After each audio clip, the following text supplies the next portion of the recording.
Se si fa un governicchio sarebbe veramente tragica, tragica perché ci sono i numeri per garantire al Paese un governo stabile. È una crisi di cui è difficile prevedere gli sviluppi, quella del governo Conte, in un quadro politico diviso tra chi chiede l'immediato ritorno alle urne, come Fratelli d'Italia e soprattutto la Lega, che sta sondando la disponibilità di Forza Italia in vista delle elezioni, e chi preferirebbe un governo di scopo.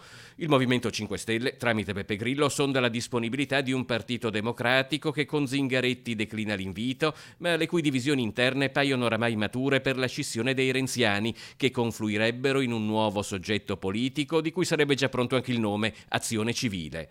Lo sviluppo della crisi appare incerto anche come tempistiche. Sul piatto c'è la votazione in aula della mozione di sfiducia presentata dalla Lega al Premier Conte. Io ho massima fiducia nel Presidente Mattarella, è lui poi garante della Costituzione, però è pur vero che se si va subito al voto, ed è esattamente quello che io penso e che chiediamo, riusciamo ad avere il nuovo governo alla volta di fine ottobre e primi di novembre, ed è questo l'obiettivo. Trascinare questa agonia con governicchi e soluzioni roccambolesche vorrebbe dire semplicemente non dare all'Italia un governo stabile, solido e che fa le cose. L'incertezza che viceversa ha caratterizzato l'azione di questo governo ha avuto, secondo Zaia, più di una ripercussione in Veneto.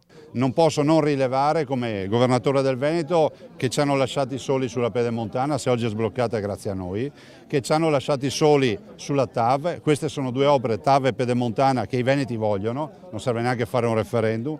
Ci hanno lasciati letteralmente soli sulle Olimpiadi, vi ricordo la posizione dei 5 Stelle sulle Olimpiadi, non vi dico dell'autonomia perché è sotto gli occhi di tutti quanto freno a mano si sia tirato e tutto il resto.